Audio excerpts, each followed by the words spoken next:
Hi, PerspectiveWeather.com meteorologist Paul Dorian here on Monday, March 2nd. A much milder start to the week compared to what we've experienced over the past few days here in the Mid-Atlantic region. We actually had about a 4-day stretch of colder than normal conditions Thursday, Friday, Saturday, and Sunday, but we'll turn much milder today in the I-95 corridor region with high temperatures at or slightly above the 60-degree mark this afternoon in D.C., Philadelphia, and New York City.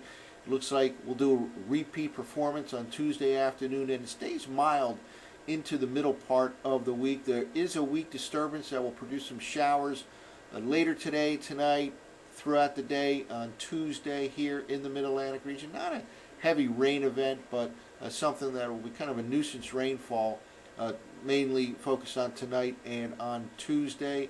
And at the end of the week, we'll have to watch kind of an interesting scenario setting up here. There'll be a lot of rainfall over the next few days across the southern part of the nation, and a pretty strong storm pulls out of that area towards the Mid-Atlantic coastline by the end of the week. It looks like it'll move to a position well off the east coast on Friday or so, coming awfully close to Mid-Atlantic coastline, however, in terms of its precipitation shield. At the same time, a strong Clipper-like system will be dropping southeastward out of the northern plains into the Great Lakes region, and then dropping southeastward at the end of the week, pushing into the northeastern part of the nation.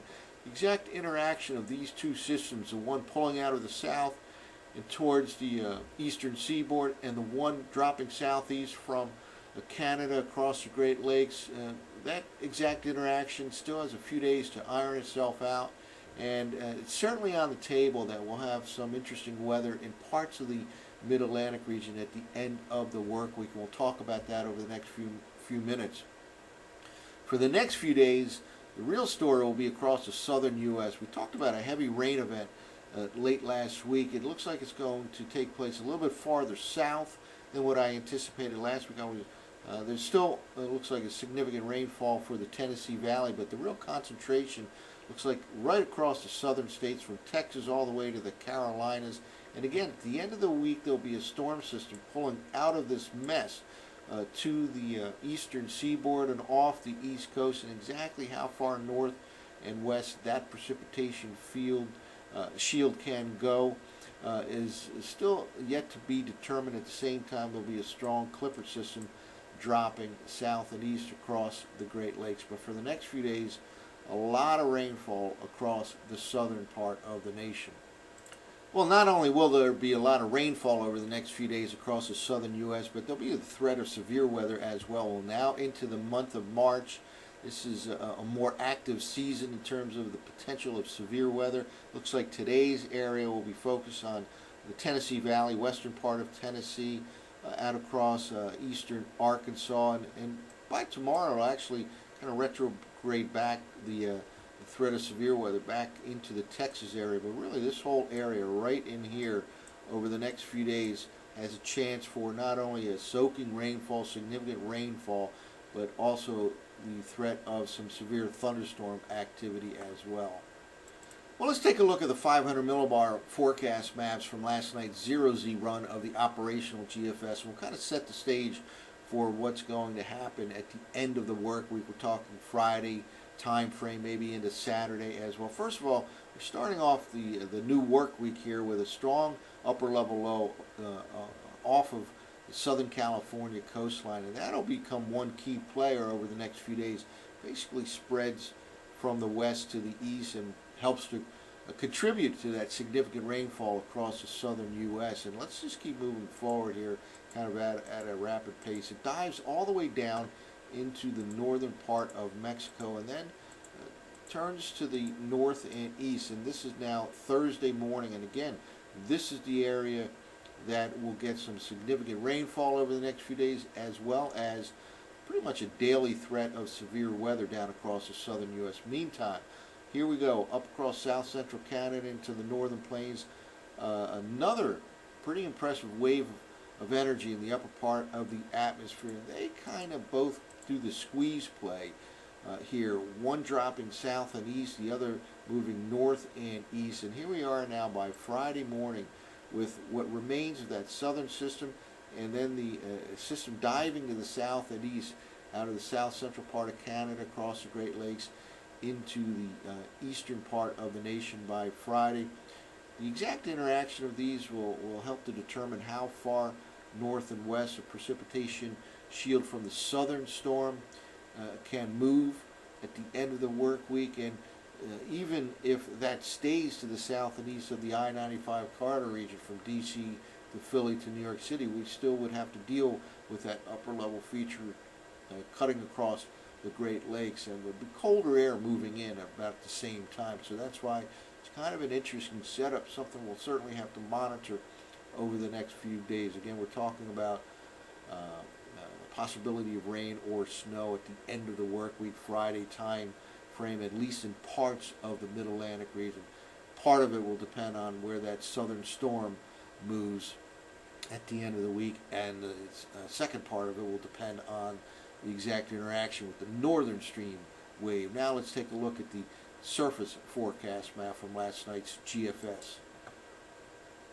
Well, here we go. Starting off today, dry in the Mid-Atlantic region for the most part. Clouds may thicken up over the next several hours, and it'll turn much milder compared to what we experienced over the weekend.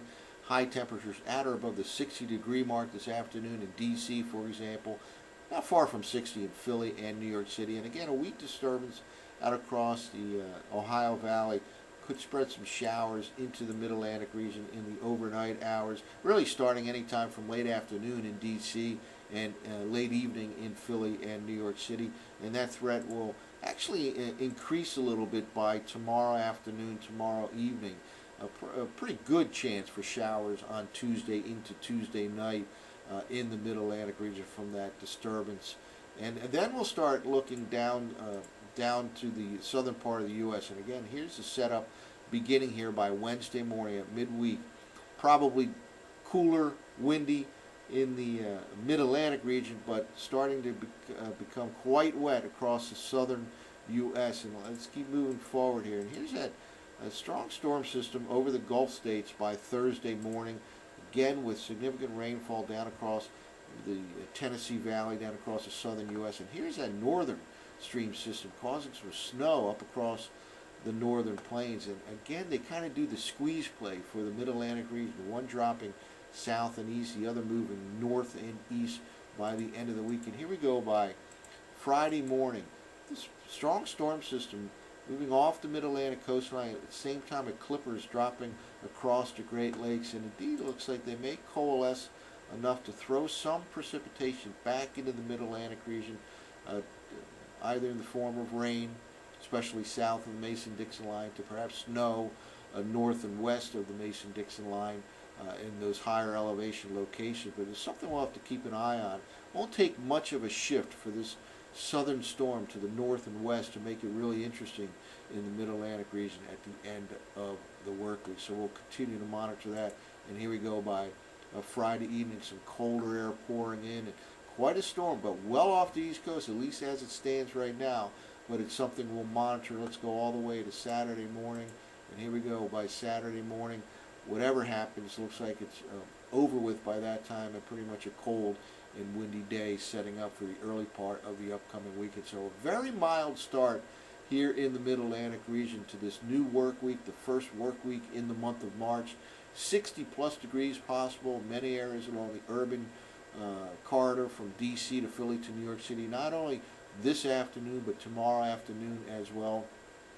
Perhaps a little bit cooler on Wednesday, and certainly turning cooler during the second half of the work week here in the Mid-Atlantic region. Then we'll have to focus in on that southern storm as well as that clipper-like system for the time period of Friday or so to see exactly how they'll interact. And down in the southern U.S., a significant rain event, and watch out for the threat of severe weather pretty much on a daily basis for the next few days. That's it for now. For PerspectiveWeather.com, I'm meteorologist Paul Dorian.